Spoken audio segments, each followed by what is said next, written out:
Então, o homem é cobrado por coisas muito opostas, muito dicotômicas. Ao mesmo tempo, ele precisa ser sensível, mas ele não pode demonstrar nenhum tipo de fraqueza, porque senão ele também é tirado do lugar dele.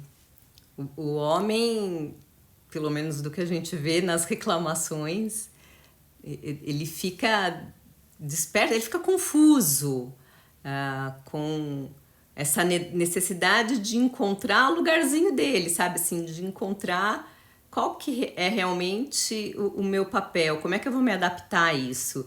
E nessa questão ele vai se perdendo, inclusive nos relacionamentos, que aí passa a ser o lugar onde muitas mulheres reclamam dos homens que não conseguem se posicionar exatamente como elas gostariam. Mas as mulheres não entendem que isto é uma consequência da própria conquista de posição da mulher.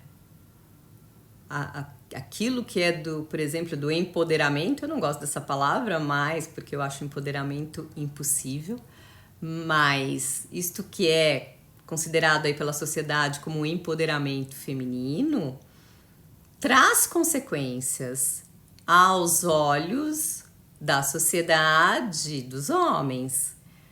Uma mulher empoderada, ela não pode exigir que o homem tenha as atitudes que ele teria há 40 anos atrás. E a mulher, ela também se perde nisso, porque ela é uma mulher empoderada, mas que quer o homem, como teve lá no sketch da Tata Werneck, ela discutindo toda numa posição de uma feminista extrema até chegar à conta. E aí na conta ela já, não, quem paga é você, joga pro homem. E a gente vê muito isso no discurso de muitas feministas, ou de muitas mulheres que nem se dizem feministas, mas que assumem muito o papel de empoderadas e que solicitam do homem, demandam do homem as mesmas atitudes que seria do homem do século passado. O que não cola, não adianta, não cola na cabeça do homem e não cola na sociedade. Então, você é empoderada, você faz o que você quiser, você não quer depender de mim para nada, você se protege, você se sustenta e você ajuda a pagar as contas. É claro que essa questão das contas, a gente precisa pensar muito mais além do que a relação homem-mulher, porque há uma relação social, cultural, mas social e financeira. Ao longo dos anos, principalmente pós anos 70, anos 80, as mulheres começaram a sair de casa para trabalhar. Claro que por uma questão de querer a sua independência, de poder pedir um divórcio, é claro que em função disso, mas também em função das próprias condições financeiras da família. A mulher começou a ser importante também para complementar a renda familiar. Então a gente também tem essa parte que é da economia, que não pode ser deixada de lado quando a gente faz uma análise em relação a isso. Então, mulheres que passam aí para o mercado de trabalho, não porque querem ser empoderadas, mas porque a família precisa de uma renda extra. E como o homem não vai conseguir ter 2 empregos, né? Não é o pai do Cris com 3 empregos, a mulher teve que fazer esse papel. Então, a gente tem essas duas questões caminhando juntos na sociedade. Então, tanto a mulher que quer ser mais independente, precisa ser mais independente, como a questão econômica, em que o salário da mulher vem compondo a renda familiar. Fora isso, a questão de uma liberdade, a liberdade sexual que a mulher conquistou, que a fez fazer, a fez assumir atitudes, ter comportamentos, que eu sempre digo assim, aquilo tudo que a gente reclamava do homem, a gente começou a fazer.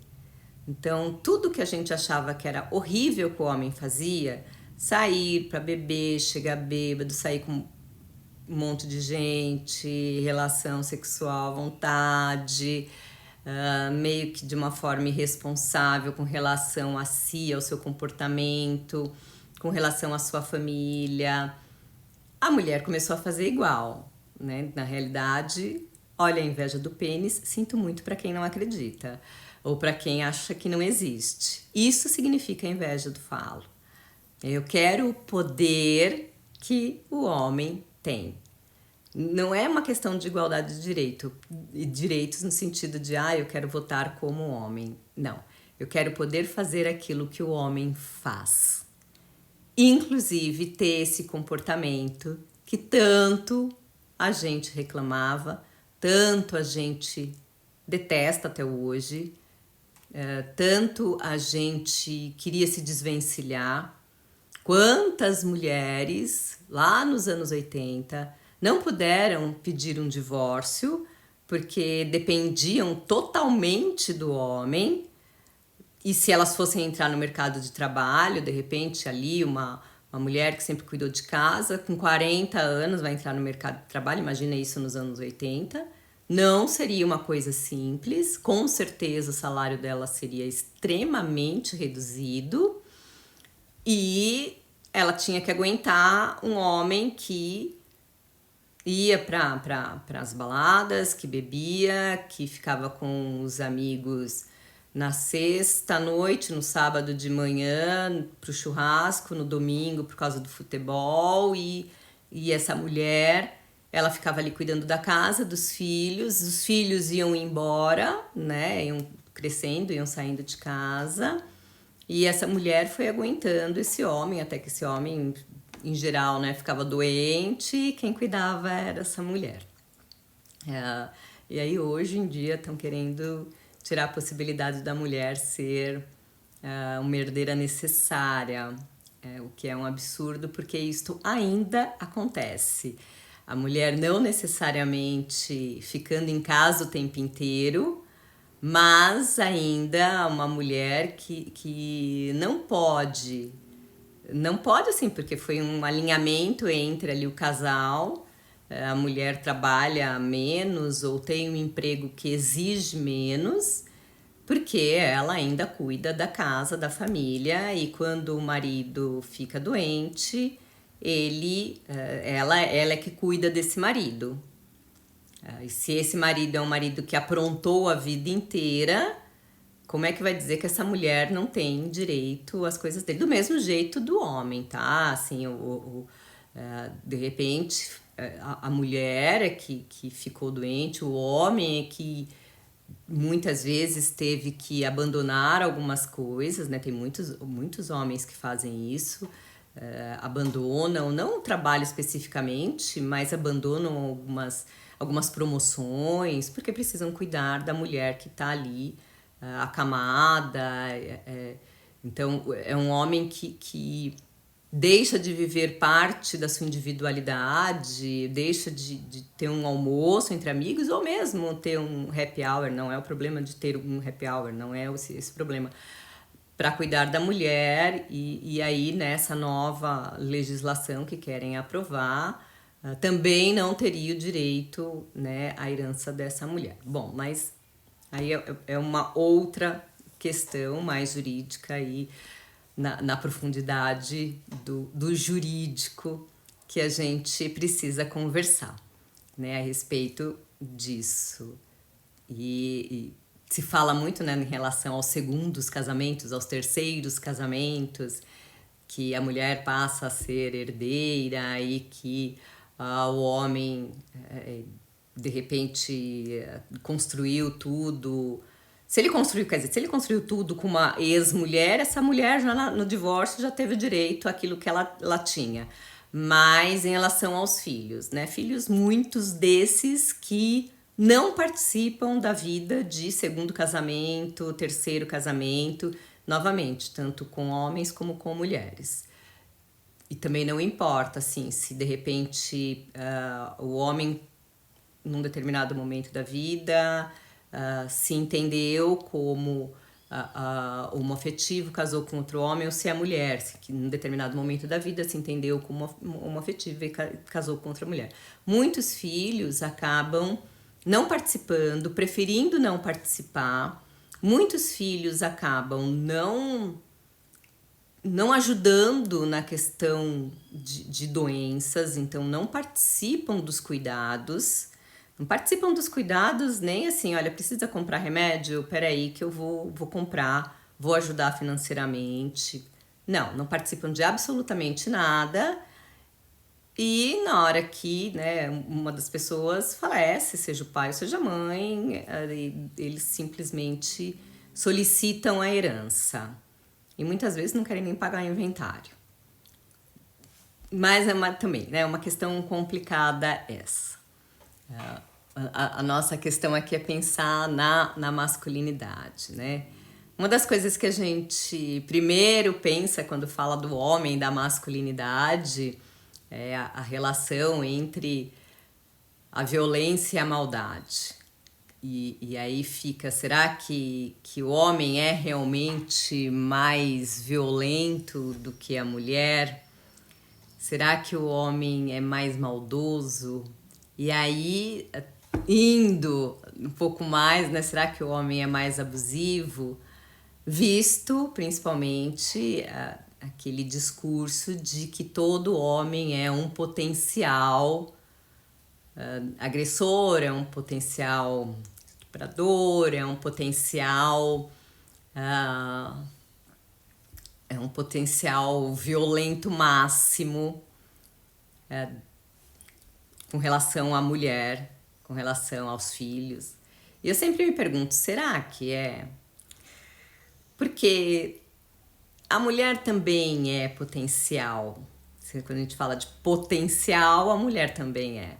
Aliás, a mulher ela pode ser muito mais destrutiva. Ela pode apresentar uma destruição com relação ao outro, uma maldade com relação ao outro, de uma forma muito mais constante, trazendo também consequências ruins para as outras pessoas.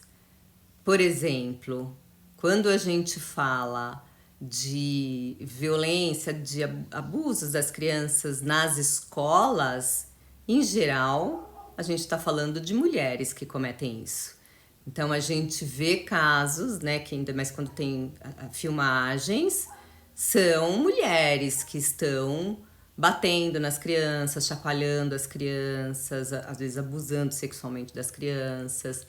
Quando a gente fala com relação a idosos, porque em geral, não todos, mas em geral, são as mulheres cuidadoras, até porque nós temos este sentimento, um sentimento da sociedade como um todo, de que as mulheres são mais carinhosas, são mais cuidadoras, são mais acolhedoras, e por isso, em geral, a gente contrata uma mulher para cuidar dos nossos idosos, para cuidar de pessoas adoentadas, mesmo dentro das escolas infantis. Há até um outro termo que se diz aí, né? Jamais contrataria um professor, ou um homem, né? Um professor para a escola infantil. Se meu filho de 4 anos tiver um professor dentro da escola, eu não vou aceitar.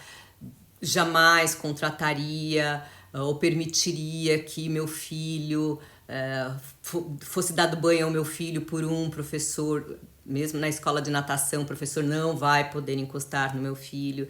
E a gente esquece que existem mulheres que são abusivas também.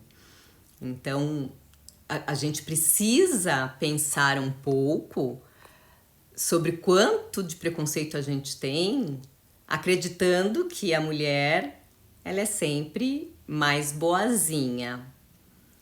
O homem, ele tem a capacidade de ser mais violento pela força que ele tem, pela quantidade de músculo que ele tem, e que isso é biológico, não tem como a gente dizer que não. Mas com relação à maldade, a abusos, isso tanto tem em homens como em mulheres. A gente não pode achar que só os homens estão mais violentos hoje em dia ou se utilizam da violência com mais frequência para distribuir a sua maldade. Apesar de que sim, existe um aumento de maldade no mundo, um aumento de violência, mas isso é de uma forma geral.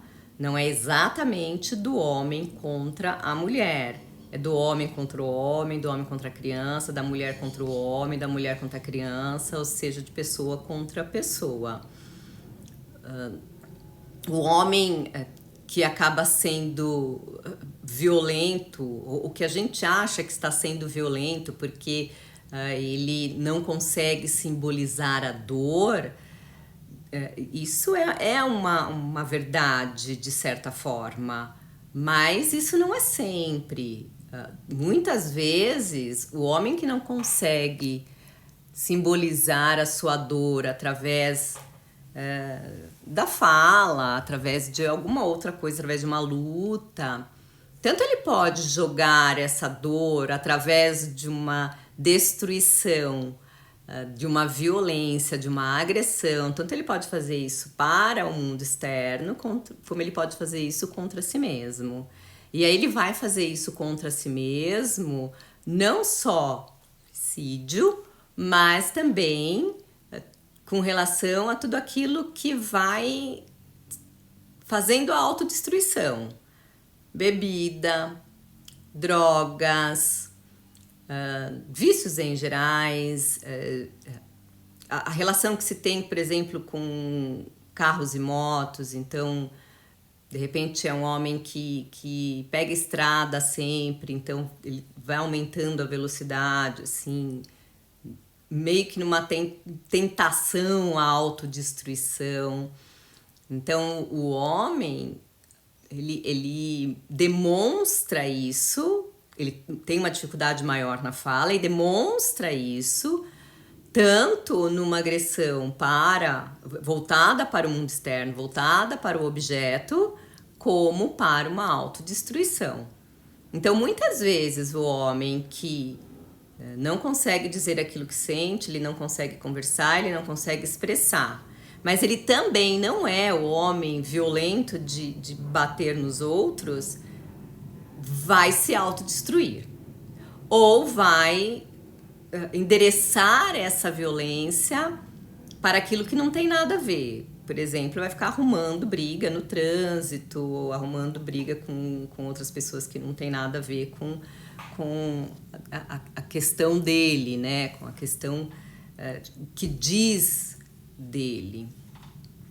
Quando a mulher ocupa o espaço de poder, o homem, de certa forma, vai sentindo que ele não tem mais o poder, ou não cabe a ele mais o poder.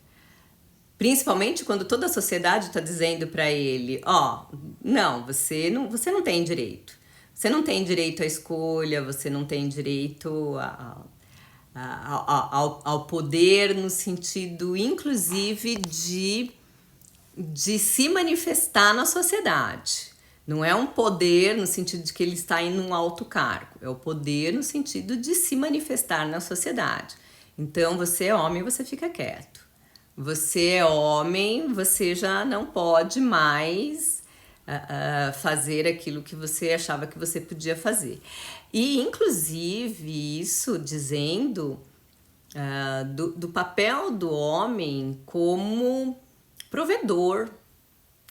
As pessoas acham que não, mas quando do homem é retirado esse papel de provedor, do homem da conquista, do homem da luta, do homem da batalha, ele se sente castrado.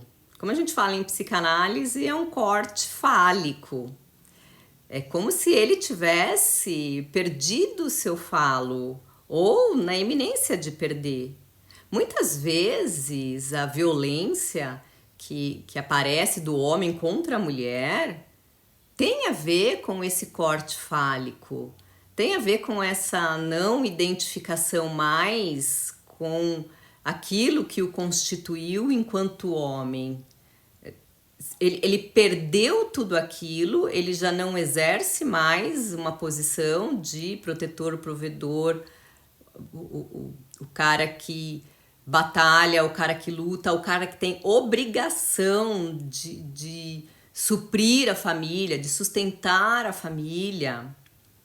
Ele é enxergado pela sociedade, pelo menos ele acredita que é enxergado pela sociedade, porque ele se enxerga assim, como um zero à esquerda, para não dizer outra palavra. Então, assim, você não presta para nada. Tudo a mulher pode conquistar, você não presta para nada. E se a mulher, de repente, tem uma atitude que demonstra mais isso ainda para ele, então uma mulher que trabalha, uma mulher que dá conta de si, mas ele se sente castrado, mas ele se sente no corte fálico.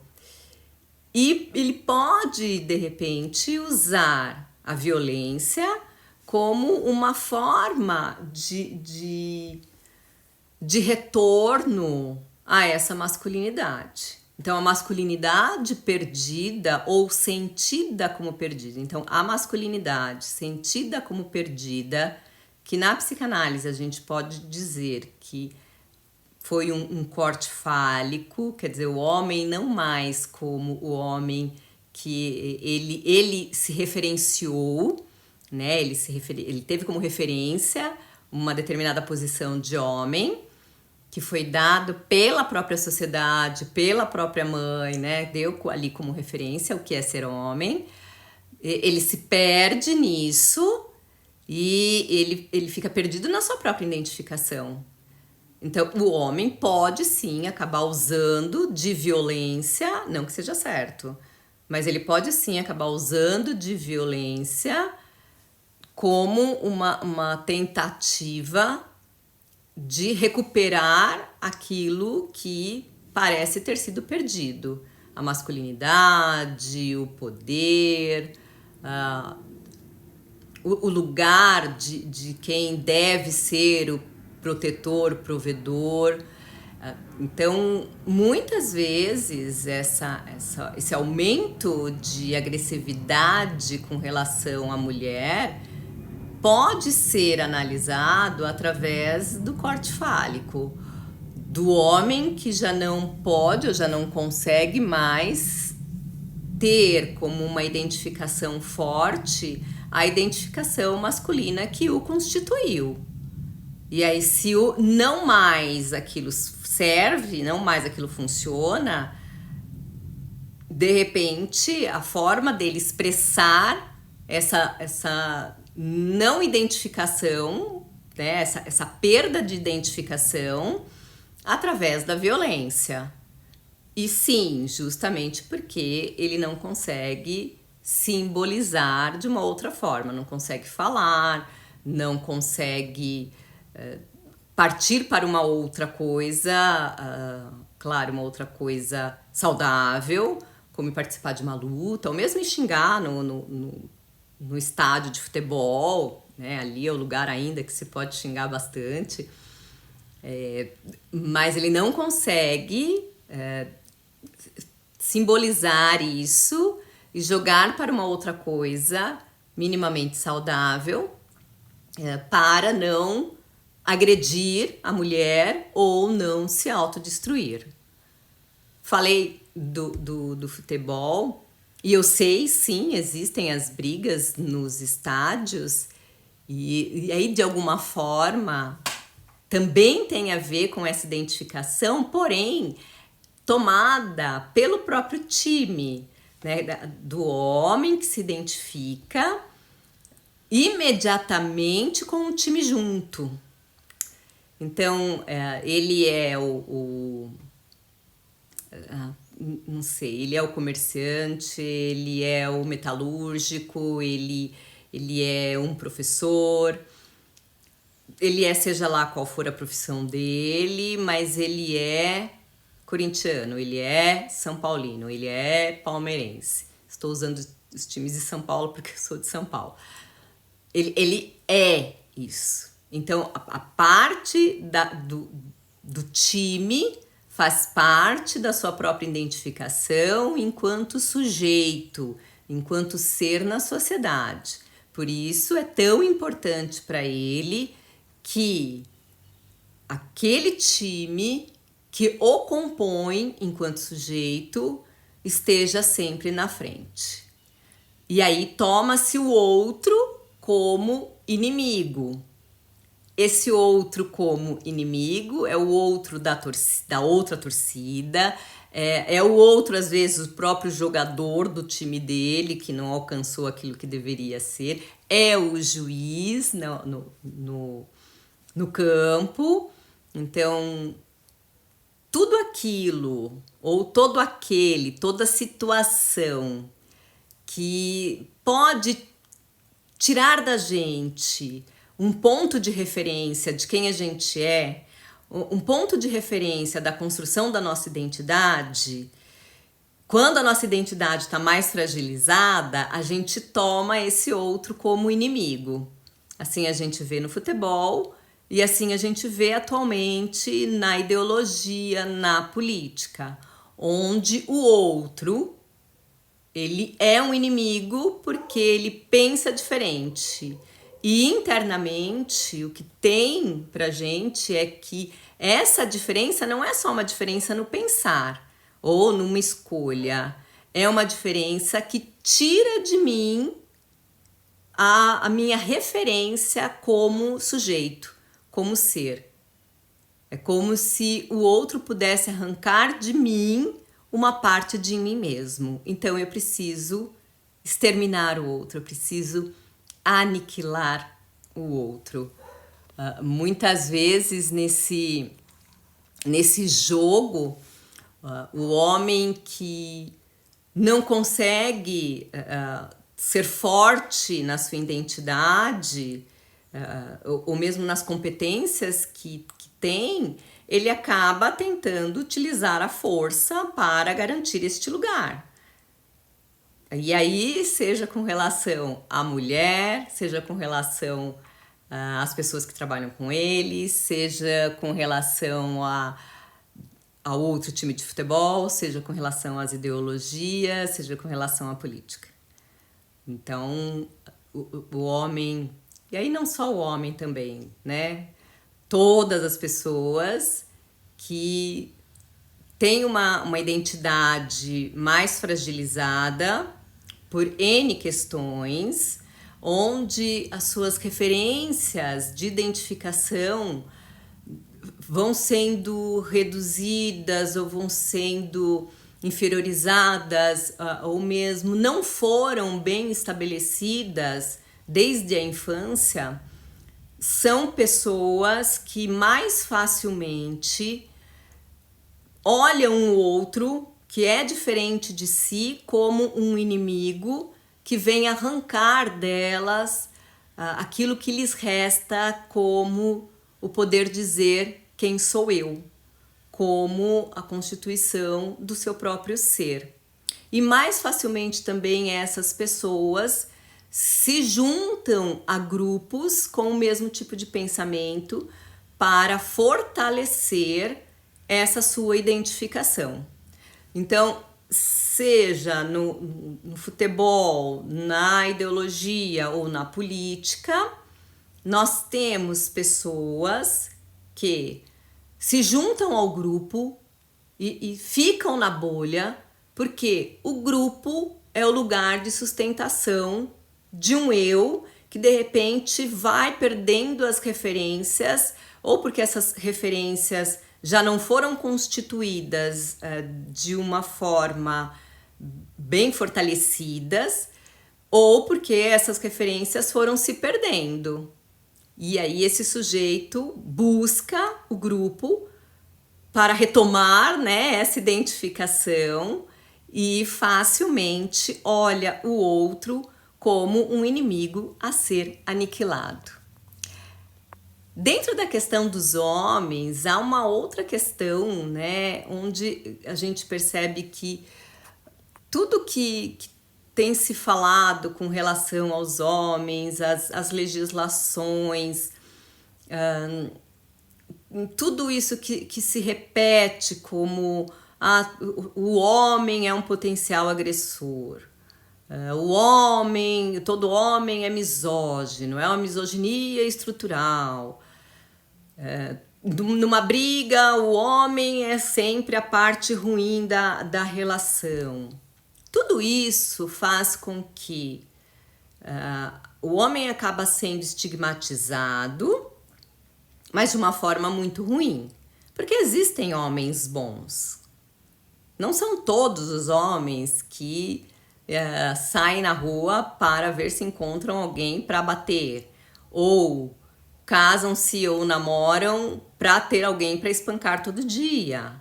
Não são todos os homens que fazem isso. Aliás, se fossem, até a maioria dos homens, não existiriam nem casamentos, né? Ia ter muito mais gente, pelo menos, sendo condenada, né? Talvez não fossem presos, mas condenados. Existe a misoginia, sim, existe. Existe o feminicídio, existe. Mas a generalização é equivocada, porque quando a gente generaliza, a gente faz os bons pagar pelos maus, porque aqueles que realmente são violentos, abusadores, agressores, eles não ligam para esse discurso. Quem vai se preocupar com esse discurso e vai tentar avaliar o seu comportamento é justamente o homem bom, porque ele já tem um pensamento já diferenciado, só que ele vai ficando numa hipervigilância. Então, cada vez que se fala, porque todo homem é ruim, todo homem é um potencial agressor, o homem também vai ficando com medo, vai ficando com receio, inclusive de novas relações, de ter uma boa relação, ele vai se aquietando. Hoje as mulheres reclamam demais que não existe homem no mercado, que os homens não querem nada sério, que os homens começaram a tratar as mulheres como elas querem ser tratadas, né? Na realidade, como as empoderadas, como as que escolhem, como as que têm uma liberdade sexual avançada, e por isso, para que compromisso? Então as mulheres reclamam muito que não encontram homens que querem um compromisso. Não necessariamente para casar, mas ter um compromisso. Porque o homem quer ficar mais com seus amigos, porque o homem quer ficar mais sozinho, ele prefere morar sozinho ou morar mesmo com os pais.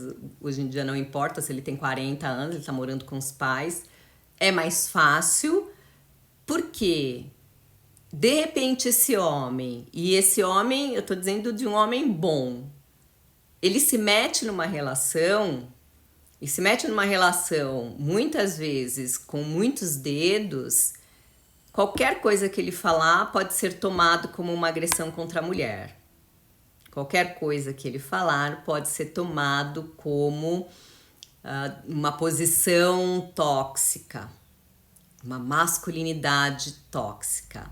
Inclusive quando é em relação a cuidado, né? A mulher, ela não percebe quando o homem está querendo cuidar dela, e cuidar significa proteger e significa também alertar. Alertar, inclusive no sentido, eu sei que muita gente vai achar que isso é machismo, mas não me interessa. Inclusive em relação à roupa. Muitas vezes o homem reclama da roupa de uma mulher, da sua namorada, não porque ele vai ter ciúme exatamente, mas porque ele não quer que a mulher sofra os assédios que existem por aí. Então ele pode também não querer que fique todo mundo olhando para a mulher dele, mas muitas vezes ele não quer que a mulher fique constrangida. E a mulher entende isso como um ciúme extremamente tóxico. Ele não deixa eu ser quem eu sou. Ele não deixa eu me vestir como eu quero. Mas eu sou uma empoderada e vou me vestir como eu quero. E esse homem, ele vai perdendo a sua função, então, de cuidado. Tem homem que é o contrário, tá? Tem homem que gosta de ver a mulher, por exemplo, de decote e mini saia, e ele quer mais é que todo mundo olhe mesmo. Tem muitos homens assim. Muitos homens que querem uma mulher linda do seu lado, né? Como a gente dizia antigamente, quer uma perua do seu lado, porque ele quer exibir este objeto dele. Né? Para dizer para todo mundo, a mulher é minha, vocês só estão olhando. Mas aí tem mulher que gosta, tem mulher que vai se sentir um objeto, né? Esse é um dos grandes problemas que a gente tem. Então, o bom paga pelo mal, né? Porque o cara que é sacana, ele vai continuar sendo sacana, ele não vai parar para pensar. Ele não vai ter um momento de reflexão sobre as suas atitudes, sobre como ele trata as mulheres, sobre ele precisar melhorar, sobre ele não poder apontar o dedo e gritar na cara da mulher e xingar. Ele não vai pensar sobre isso. Não é para ele essa autorreflexão. Mesmo porque, em geral, esses homens, eles acham que eles fazem tudo certo. E que a mulher é que provoca a reação dele. Então, quem vai sofrer e vai pagar, na realidade, são os homens que são bons. Nesse sentido, que são os homens que querem cuidar da mulher e que, de repente, são eles que são tomados como tóxicos, né, abusivos. E nem sempre é assim. Só que a mulher perde muito também, porque a mulher que gostaria de um compromisso não encontra mais um compromisso. E a gente precisa meio que apresentar para o homem que a gente quer um compromisso. Não existe como o homem adivinhar. E a gente vai mostrar isso como? Pelas nossas atitudes, pelo nosso comportamento diante de todas as pessoas. Não adianta só falar pro cara, né? Ai, não, eu quero um compromisso. Não adianta só isso. É importante que a gente mostre isso de alguma forma. Então, é claro que uma mulher que quer um compromisso, quer casar, ter filho, constituir família. Muitas mulheres ainda querem isso, tá? Muitas mulheres, eu tenho muitas reclamações. Não dá para ser a mulher que vai sair com todos os homens da mesma roda de amigos. Eu tô dizendo da mesma roda de amigos. Tá? Você quer sair com vários homens, sai com vários homens de outras. Assim, um não conhece o outro. Por quê? Porque o olhar não é do homem, não é de que é uma mulher que quer constituir alguma coisa. Ela quer se divertir, ela tem todo o direito de se divertir. Todo direito. Nenhum homem, ou pelo menos dos que eu converso, ou que eu atendo, nenhum desses homens falam que a mulher não tem direito de se divertir. Inclusive de sair e ter relação com quem ela quiser. Nenhum homem fala assim, não, uma mulher não deve. Não, nenhum homem fala isso. Só que ele tem o direito de escolher se ele quer ou não, para a vida dele, para constituir uma família, aquela mulher na vida dele. Do mesmo jeito que é muito feio para o homem também, que pega todas, né, da mesma roda de amigas. Porque nunca vai ter uma relação saudável. Ah, elegeu uma, né? A mulher nesse sentido é mais competitiva que o homem. Aí ele elegeu uma, né? Ele saiu com 5. Uma acabou ficando ali, ele gostou e se apaixonou e casou. O que vai acontecer com essa mulher nessa relação? Ela sempre vai ficar desconfiada. Ou ela vai se distanciar dessas amigas, né? Ou dessas quase amigas, dessas colegas. E muitas vezes a mulher se distancia do seu núcleo social, né, dos seus colegas, dos seus amigos, e vive muito mais o casamento. Ou ela sempre vai ficar nessa dúvida de será que ele gostou de sair mais com a fulana? Será que ele saiu mais vezes com a outra? Será que ele ainda conversa com não sei quem? Então entra-se numa uma paranoia meio que desnecessária. Por isso que se quer sair com mais gente, saia longe do seu grupo de amigos, né? Principalmente se você tem alguém ali no grupo de amigos que você gosta mais, que você acredita que seja uma pessoa para se constituir alguma coisa. Mas o que a gente está mostrando para os homens é que a gente não quer compromisso. Ou seja, o que a gente está mostrando, a gente enquanto mulher está mostrando para os homens é que a gente quer viver uma liberdade da mesma forma que os homens vivem hoje, mas viviam nos anos 70 e que a gente reclamava. Aí hoje a gente pode viver, né, toda essa liberdade. Não é seguro para o homem não se sente seguro com isso, não adianta, né? E não adianta a gente querer mudar, porque o homem não vai mudar, ele não se sente seguro com essa situação. E as mulheres reclamam que o homem não quer compromisso. Ele não quer compromisso com essas mulheres, né? Se você é uma dessas mulheres, ele não quer compromisso com você. Provavelmente ele vai achar uma outra que pode ter aproveitado a vida, só que em outro lugar ele não sabe. Por isso que mais facilmente a mulher cutuca o passado do homem e o homem não quer saber do passado da mulher. Mais facilmente a gente encontra nas relações mulheres que ficam perguntando para os seus namorados ou seus maridos com quantas saiu, com quem saiu, para onde que foi, quais os lugares, mais facilmente do que homens fazendo isso com mulheres. O homem não quer saber. Não quer saber porque ele, pela paixão da ignorância, é melhor não saber, porque ele não vai suportar saber. Então, a relação começou ali. De repente, sabe, existe um ex-marido, um ex-namorado, né, que tá mais próximo ali, que, né, foi uma relação mais recente. Mas com quanto saiu, para onde foi, quanto bebeu e quanto passou mal? Não, o homem não quer saber disso. Mas, em geral, a mulher que quer saber.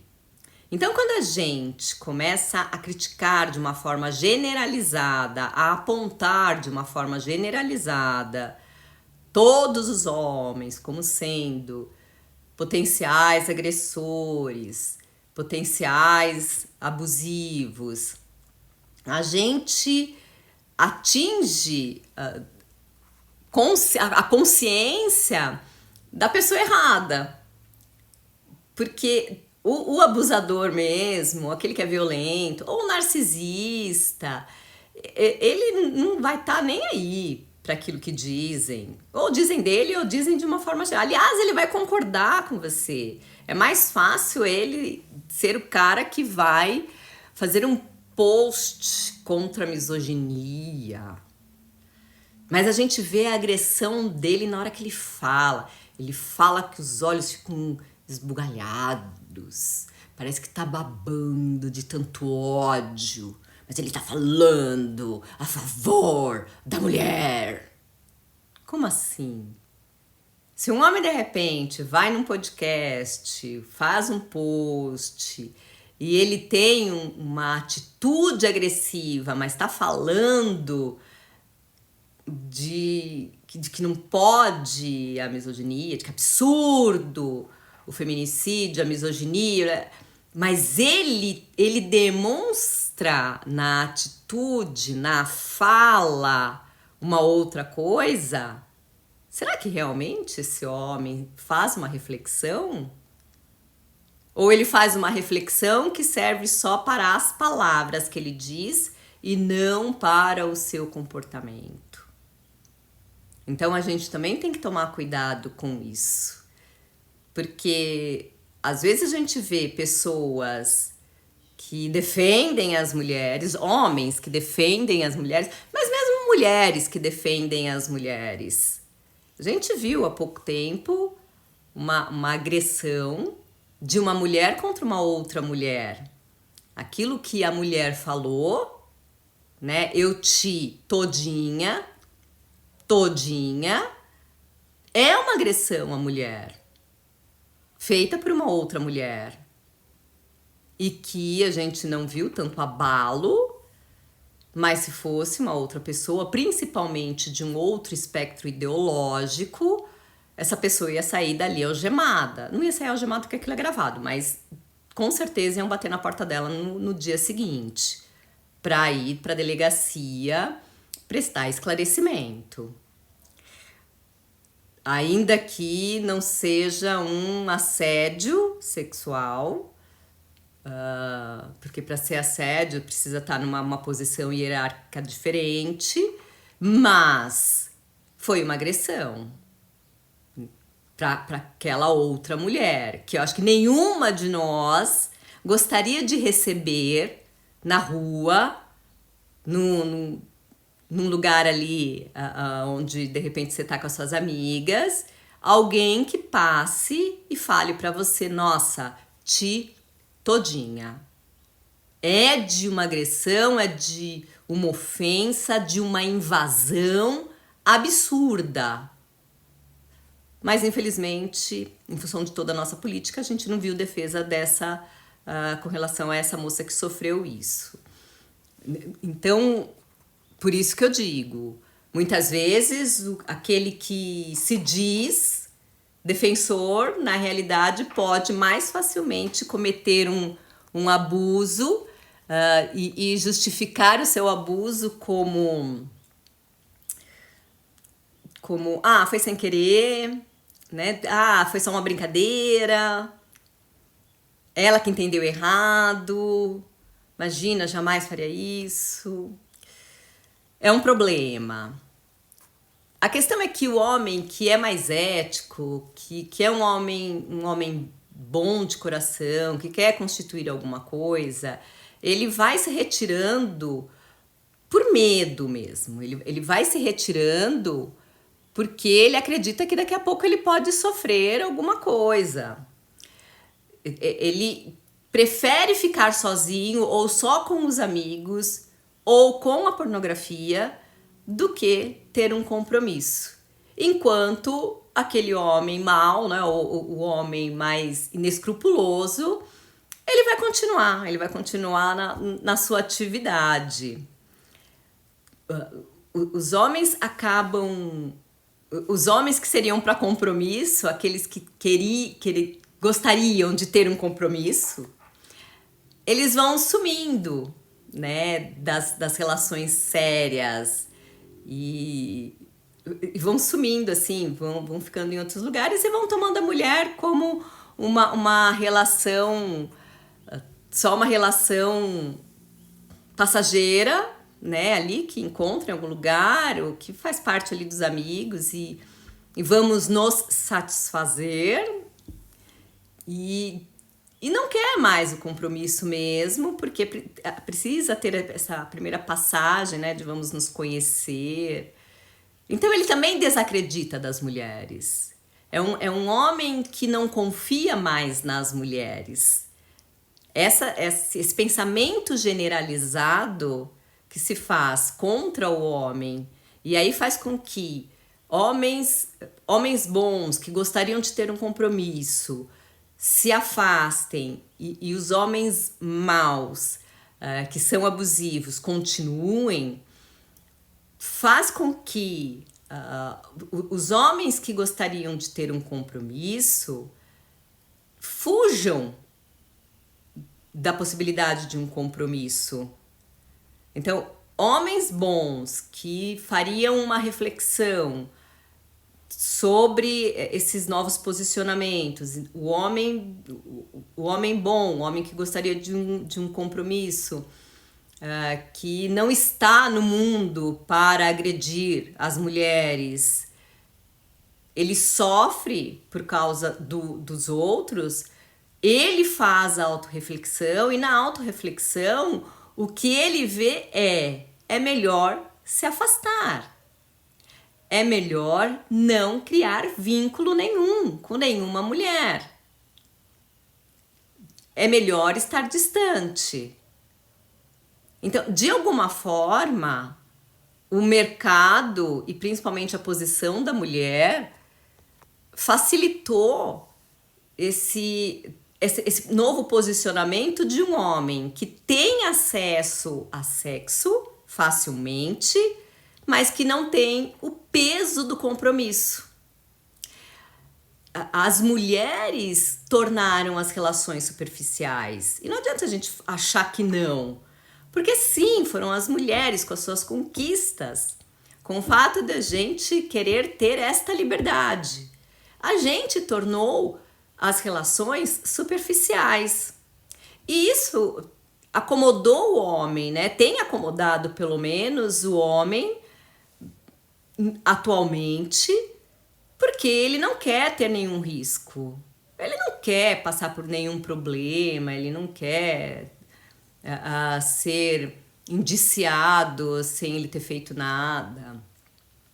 E aí existe meio que uma tríade da fuga masculina, que é a pornografia facilmente encontrada, os amigos, onde é possível se estabelecer um vínculo de alguma forma, ainda que nem todos os amigos sejam exatamente para vínculo, e profissionais do sexo, muito mais fácil, porque ali é uma relação de serviço, né? Ela presta um serviço, ele paga, pronto e acabou. O homem hoje tem medo de tomar atitude e de ser visto como importunador, né? De ser visto como uma pessoa que tá tentando algum tipo de assédio. Aí ele acaba esperando que a mulher tenha um pouco mais de atitude e a mulher fica esperando que o homem tenha atitude. E fica complicado, né? Não tem jeito. Porque antigamente era mais fácil, né? O homem tinha atitude e a mulher aceitava ou não. Hoje em dia não, porque se o homem tiver a atitude, ele pode ser considerado um assediador. De uma forma geral, esse dito empoderamento que libertou as mulheres, ironicamente, fez a acomodação dos homens, né? Deu férias para os homens. Os homens não precisam mais batalhar, lutar para conquistar.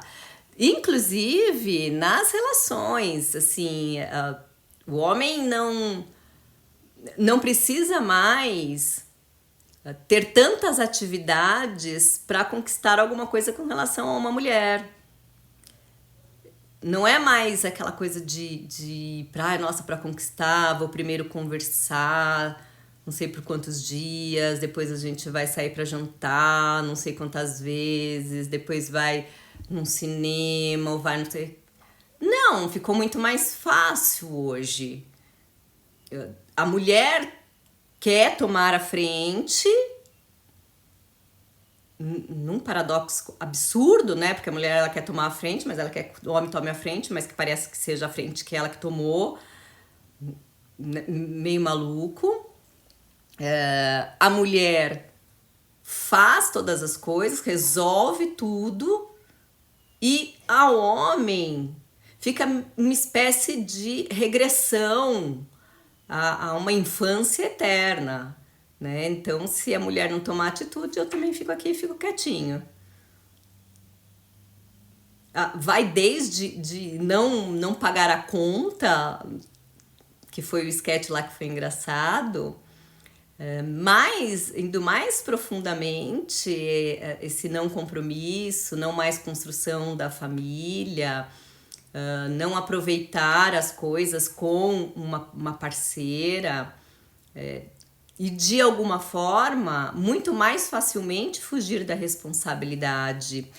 Muitas mulheres reclamam de serem mães solo, porque daí o pai foi embora, porque ele não quis ficar comigo, porque ele já tem 4, 5 filhos de outras mulheres. Isso acontece muito, principalmente numa classe mais baixa, onde muitas vezes a mulher, por essa pseudo-liberdade, ela acaba realmente saindo com muitos homens,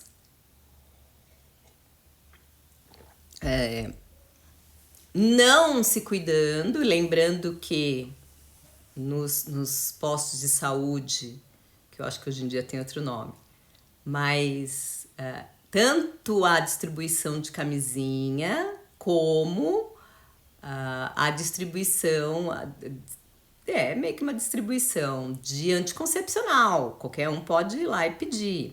E se me disserem que a mulher não tem acesso a esse conhecimento, a não ser que seja mulher lá do sertão, do interior de sei lá da onde, aí eu concordo.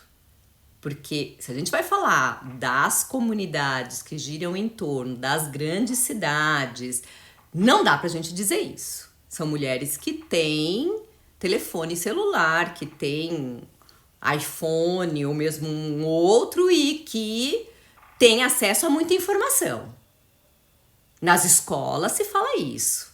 Então dizer que uma menina de 14, 15, 16, 17 anos, ela engravidou porque não teve acesso à informação de anticoncepcional. Desculpa, mas isso é uma mentira. Uma mentira deslavada. Porque com 11 anos elas já ficam sabendo. Principalmente da camisinha. Não utilizam porque adolescente tem aquela coisa de que nunca vai acontecer comigo, ou porque o rapaz fala, não, eu não gosto de usar camisinha.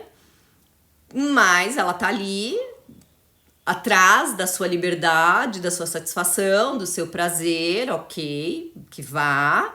Só que de repente é para ela a consequência mais grave. E se é para mulher a consequência mais grave e a gente é tão empoderada assim que tem que se preocupar com a consequência a gente. O que acontece é que a mulher fica sozinha. Ela, de alguma forma, ela anula a necessidade de um homem para um compromisso, mas ela acaba tendo atitudes que vão gerar muito mais consequências ruins para ela do que para o homem. Inclusive com relação à pensão, porque de repente esse cara que ela saiu nem emprego tem direito. E ali foi uma noite, 2 noites, ou mesmo foi um namorado de 6 meses que o cara, na hora que ela ficou grávida, o cara foi embora. Porque é um cara que não quer assumir nenhum compromisso. E muito provavelmente ele mostrou isso durante toda a relação ali que se teve. Porque o homem, quando quer um compromisso, ele mostra logo de cara que ele quer compromisso. Ele mostra que ele quer ficar com a mulher, ele mostra que ele liga para a mulher, ele mostra que ele tem interesse nas coisas da mulher, ele mostra que ele é mais resoluto com relação à mulher. Este é o homem que quer um compromisso. Ele tem na cabeça dele a preocupação com a mulher que está com ele.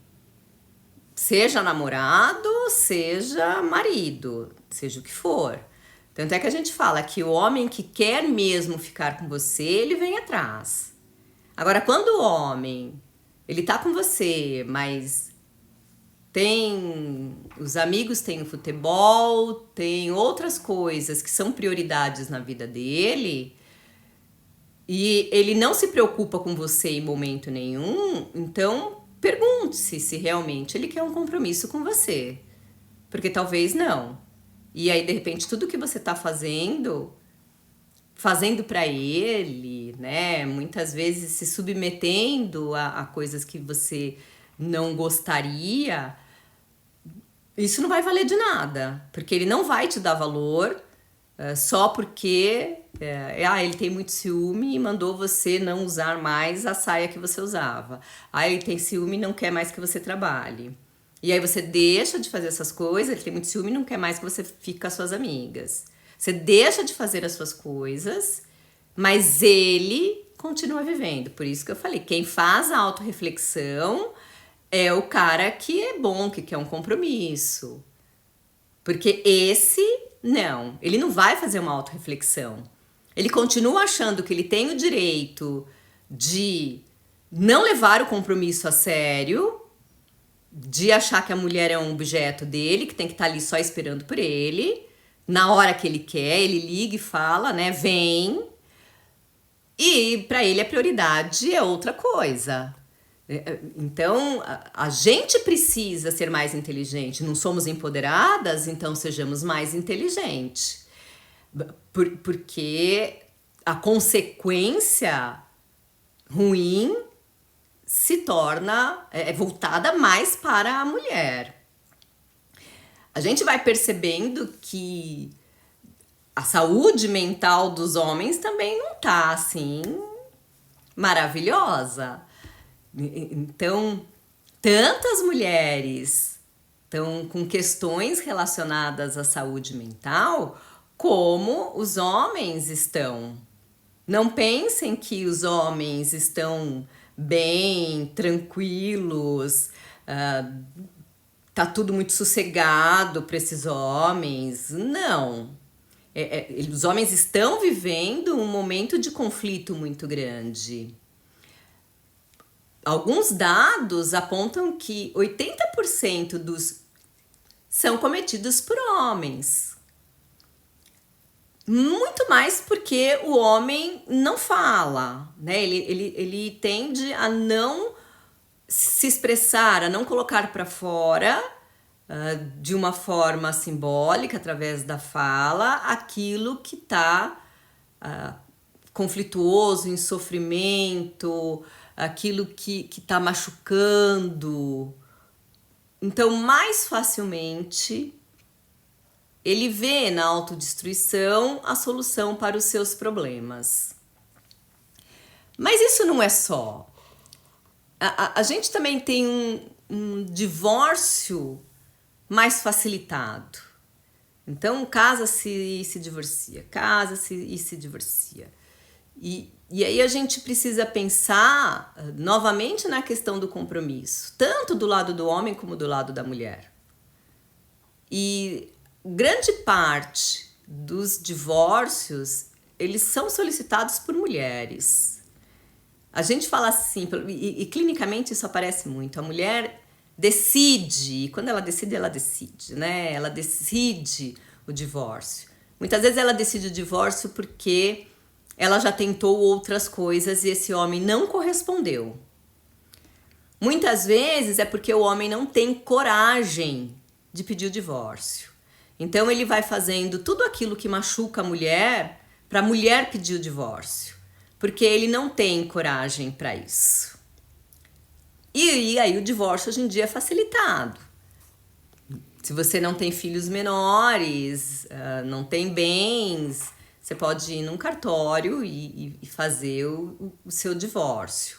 O que acontece é que muitas mulheres escolhem mal o homem. Ela acaba escolhendo meio que o homem errado. E o homem se omite, porque o homem tem a tendência de se acomodar. E aí vai sobrando tudo para a mulher. Por isso que é importante a gente saber escolher bem. Pode ser que mude ao longo do tempo? Pode ser. De repente, seu príncipe virou um sapo. Isso acontece também.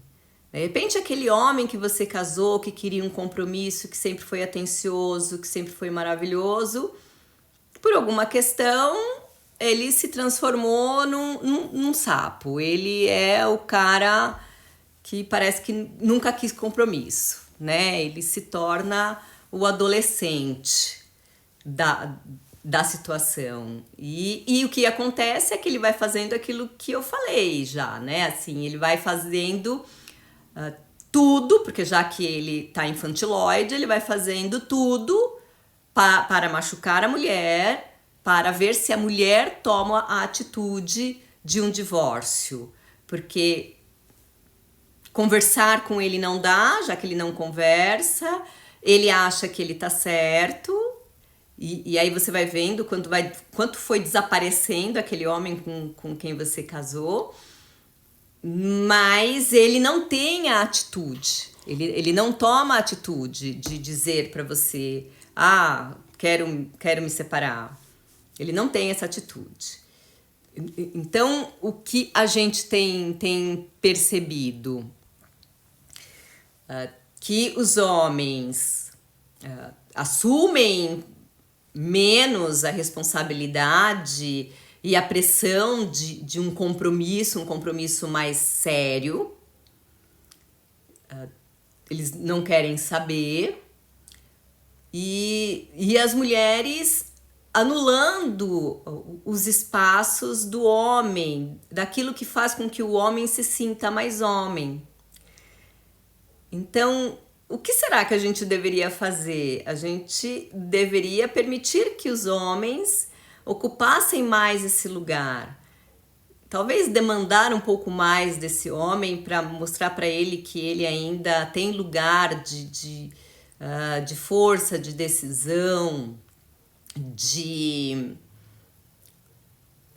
escolha de compromisso. Então, esse homem, ele tem esse lugar. Ou seja, as referências que ele tem para dizer para ele sobre a sua masculinidade, elas não foram totalmente destruídas. Elas estão ali. Então, nós mulheres precisamos permitir que esse espaço se recomponha para que esse homem possa mostrar isso. E para que ele não mostre a força que ele quer este lugar. Para que ele não venha com agressão para mostrar que é ele que manda. E não é uma questão de mandar. Quem já viu casamentos assim mais longos e quem já viveu casamento, a gente sabe que é possível manipular a opinião do homem.